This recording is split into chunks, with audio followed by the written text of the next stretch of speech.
Just ఒక 4 నిమిషాలు ఉన్న తర్వాత మీరు మొత్తుకోండి. 4 నిమిషాలు నేను చెప్పేది వినండి అందరూ. జస్ట్ తెలంగాణలో పోలీస్ అభ్యర్థుల మరణాలు ఎలా జరుగుతున్నాయో క్లియర్గా చెప్తా. జస్ట్ ఒక్క 4 నిమిషాలు మీరు సైలెంట్గా ఉంటే నేను స్పీచ్ తొందరగా ముగిస్తా. పెద్దలు మాట్లాడాలి. స్టేజ్ మీద ఉన్న పెద్దలకు, స్టేజ్ కింద ఉన్న తెలంగాణ జ్ఞాన జ్యోతులకు, పోరాట యోధులందరికీ పాదాభివందనాలు. తెలంగాణ తెచ్చుకుందే నిధులు, నియామకాలు, నిధుల ద్వారా తెచ్చుకున్నాం.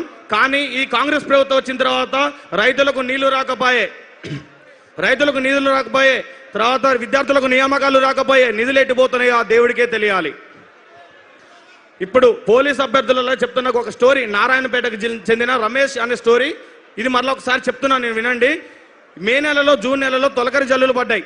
తొలకరి జల్లులు పడ్డ తర్వాత మన ఇంటి దగ్గర ఉన్న వాళ్ళు కౌలుకి, రైతుకు, పొలానికి రైతు డబ్బులు చెల్లించాలి కదా. ఆ డబ్బులు చెల్లించడం కోసం తన భార్య మెడలో ఉన్న బంగారు తాడిని బ్యాంకులో తాకట్టు పెట్టి ఆ డబ్బులు తీసుకువచ్చి కొన్ని భూమి తీసుకున్న వ్యక్తికి కట్టి మిగిలిన డబ్బులు విత్తనాలకి దాచుకున్నాడు అనమాట.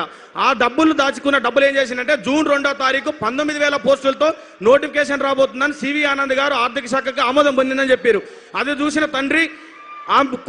చూసిన ఆ తండ్రి ఆ డబ్బులు కొడుక్కి ఇచ్చి హైదరాబాద్ తోలితే కరెక్ట్గా హాస్టల్ ఫీజు, కోచింగ్ ఫీజు అన్ని డబ్బులు అయిపోయిన తర్వాత 5,000 పోస్టులకు మాత్రమే ఆర్థిక శాఖ ఆమోదం తెలియదని చావు కబురు చల్లగా చెప్పినప్పుడు ఆ కొడుకు మాకు ఫోన్ చేసి, అన్న ఇంటి దగ్గర నాన్నకి విత్తనాల డబ్బులు తీసుకొని కోచింగ్కి వచ్చిన కన్న తల్లి ఏమో బంగారు తాడు ప్లేస్లో పసుపు తాడు కట్టుకొని నిలబడింది, వీడేమో 5,000 పోస్టులు వేస్తా అంటున్నాడు, నా కులానికి 1 పోస్ట్ వస్తుందని చెప్పితే దానికి సమాధానం ఏమని చెప్పాలి? తెలంగాణలో ఎవరిని అడగాలి? ఆ సమాధానం ఎవరిని అడగాలి? ఆ పిల్లగాడి యొక్క గొంతు ఎంత?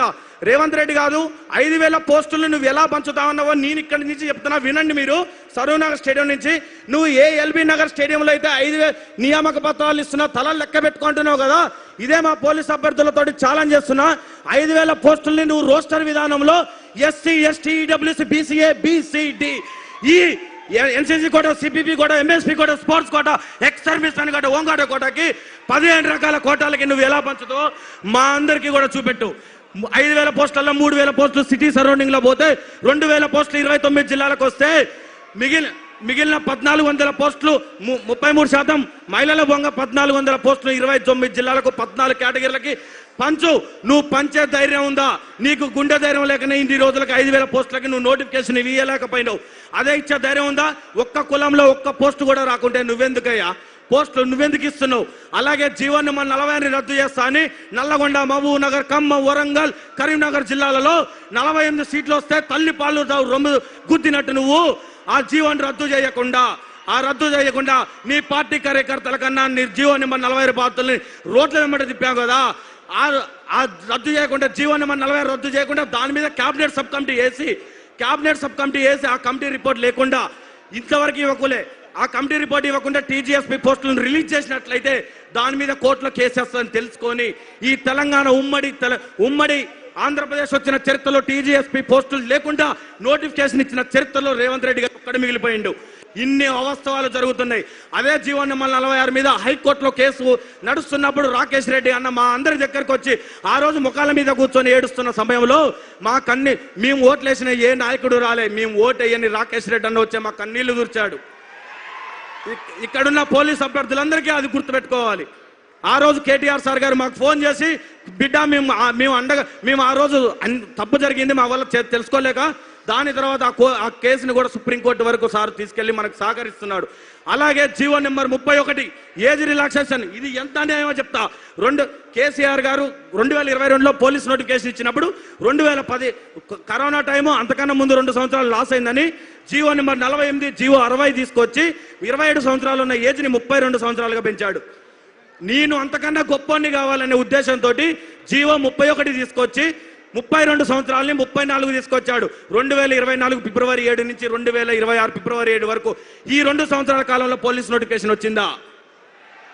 ఆ జీవో చెల్లని జీవో చరిత్రలో నిలిచిపోయింది. ఏ దరిద్రుడైనా ఏ మూర్ఖుడైనా ఏజ్ రిలాక్సేషన్ పెంచుతాడు కానీ జీవో అది గ్రహించిన సుధీర్ రెడ్డి గారు, మన ఎల్బీ నగర్ శాసనసభ్యులు, ఆ జీవోలు ఎవడు చూడని అనుకున్నాడు. కానీ నిరుద్యోగ సమస్యలపైన కొట్లాడే సుధీర్ రెడ్డి అన్నగారు ఆ జీవోని పరిశీలించి వెంటనే ప్రెస్ మీట్ పెట్టడం ద్వారా నైట్కు నైటే జీవో నెంబర్ 87 రిలీజ్ చేసి 34 సంవత్సరాలు ఉన్న దాన్ని 32 సంవత్సరాలు 27 నుంచి 32కు పెంచాడు. అంటే నీ అన్యాయాన్ని ఎవడు ప్రశ్నించలేడా? ప్రశ్నించడానికి వస్తాడు, తరానికి ఖచ్చితంగా ఒకటి ప్రశ్నించేవాడు వస్తాడు. ఆ ప్రశ్నించడానికి వచ్చిన రోజు నీ పార్టీ కూక్కడ వీళ్ళతో సహా పెకిలించకపోతుంది.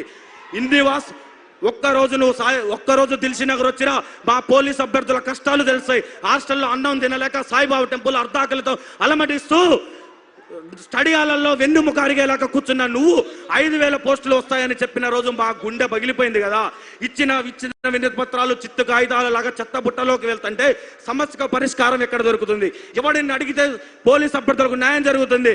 హోమ్ మినిస్టర్ సీఎం దగ్గర పెట్టుకున్నాడు, బోర్డు డీజీపీ ఆఫీస్ దగ్గర పెట్టుకున్నాడు. మేము చెమట చుక్కలుగా వచ్చిన ఈ తెలంగాణ గ్రామీణ ప్రాంత పోలీస్ అభ్యర్థులు ఎవరి దగ్గరకు వెళ్ళాలి? సీఎంని కలవనిస్తారా? బోర్డులోకి రానిస్తారా? అంటే మేము ఎవరిని అడగలేమని కదా. రాజ్యాంగం కల్పించిన ఓటు హక్కు ఉంది కదా, నువ్వు వస్తావు కదా మళ్ళీ మా ఇంటికి. ఆ రోజు నీ పతనం నీకు గోరి కట్టే రోజు దగ్గరలో ఉంది. గుర్తుంచుకో, నువ్వు మమ్మల్ని ఎంత మోసం చేసినావో కడుపులో అదే రగిలిపోతుంది. చివరిగా ఒక విషయం, కేసీఆర్ గారితో ఎప్పుడు నువ్వు పోల్చుకుంటావు కదా, 5,000 రైతు బంధు ఇస్తాను, నేను 6,000 ఇస్తా అన్నావు, నేను పింఛన్ 2,000 ఇస్తా అంటే 4,000 ఇస్తాను. అదే కేసీఆర్ గారు 47,000 పోలీసు ఉద్యోగాలు ఇచ్చాడు. ఇది వాస్తవమా కాదా? పోలీసు అభ్యర్థులందరూ చప్పట్లు కొట్టి చెప్పాలి. 2022 పోలీస్ నోటిఫికేషన్ లో 18,000 పోస్టులతో నోటిఫికేషన్ ఇచ్చినప్పుడు నేను అంతకన్నా గొప్పవాడు కావాలి అనుకుంటే 20,000 పోస్టులతో నోటిఫికేషన్ ఇవ్వాలి. కానీ 5,000 పోస్టులతో నోటిఫికేషన్ ఇస్తే మాటల్లో కాదు, రేవంత్ రెడ్డి గారు చేతుల్లో చెప్పాలి. 18 మంది అమరవీరులు జరిగారు. ఇదే ఇంకొక విషయం, జీవో నెంబర్ 46 కేసు హైకోర్టులో జరుగుతుంది. మేమందరం హైకోర్టుకి ఆటోలో వెళ్తుంటే కోర్టులో కేసు వేసిన వాళ్ళ నాన్న మా అమ్మటి రోజు తిరిగే విద్యార్థి రోజు ఫోన్ చేసి వాళ్ళ నాన్న కేసు ఏమైంది చిన్న మావాడు ఊకే భయపడుతుండే ఇంట్లో అని అడిగితే, కోర్టుకు పోయే క్షణం వల్ల వాళ్ళ నాన్న ఫోన్ చేస్తే, అన్నా నా కొడుకు చచ్చిపోయిండు దినానికి రమ్మని నా తండ్రి చెప్పినప్పుడు గుండెలు రోజు ఇచ్చినాయి కదా ఇక్కడ ఉన్న వాళ్ళే.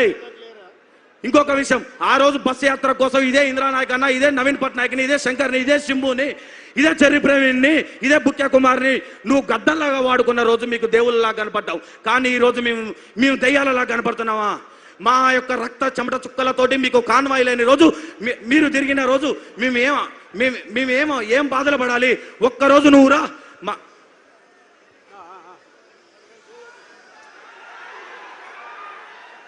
ఒక్కరోజు నువ్వు వచ్చి మా అవస్థలు పడు. 33 రోజులుగా దేవుణ్ణి ప్రార్థించినట్టు నిండే ఎండలో కానీ వర్షంలో కూడా దిల్షుఖ్నగర్లో మొత్తుకుంటుంటే మా యొక్క ఆర్తనాదాలు విని నువ్వు ఎండ్రిని తాగి చచ్చిపోమంటావా? నువ్వు నన్ను కన్నవా? నువ్వు నాకు అన్నం పెట్టినవా? నువ్వు ఎవడివిరా నన్ను చచ్చిపోమంటానికి? బాయిలో దూకి చావమంటావా? నీకు ఓటేయడం కోసం ఇదే జీవో నెంబర్ 46 బాధ్యులు నీకు పోలీస్ అభ్యర్థులు నువ్వు అనుకుంటున్నావేమో. చరిత్రలో పోలీస్ అభ్యర్థులతో పెట్టుకున్న వాళ్ళు ఈ తెలంగాణ రావడానికే 2009 October 9 police GO 14 free zone కోసం కేసీఆర్ గారు దీక్ష చేస్తేనే నీ ప్రభుత్వం కూలిపోయి 2014లో వచ్చింది. గుర్తుపెట్టుకో, పోలీస్ అభ్యర్థులతో పెట్టుకున్న వాడు ఎవడు కూడా చరిత్రలో మిగలేదు. 15 లక్షల మంది అప్లికేషన్స్ ఇంటూ 3 అంటే 45 లక్షలు నీకు కుక్కడ వేలతో సహా పెకిలించబోతాయి. నేను ఇంకొక విషయం చెప్పాలనుకుంటున్నా. ఆ రోజు కేసీఆర్ సార్ గారు గెలవాలి, కిందన్న ఎమ్మెల్యే మీద అవినీతి, కేసీఆర్ సార్ గెలుస్తలే అని కిందన్న ఎమ్మెల్యే ఎమ్మెల్యే ఓడిపోతే ఏం కాదని అనుకున్నారు. కానీ ఈ రోజు రేవంత్ రెడ్డి గారు ఏమంటారు? రేవంత్ రెడ్డిని ఓడగొట్టాలని కాంగ్రెస్ ఎమ్మెల్యేని ఓడగొట్టాలని నిర్ణయించుకున్నారు. అంటే కాంగ్రెస్ ఎమ్మెల్యేని ఓడగొడితే రేవంత్ రెడ్డి గారు పత్త లేకుండా పోతారని నిర్ణయించుకున్నారు. అసలు నీకు ఎవడు సలహాలు ఇస్తున్నావు కానీ వాడు మాత్రం నీ మీద ఏదో పగ పెంచుకొని ఉన్నాడు. జై తెలంగాణ. థ్యాంక్ యూ తమ్ముడు.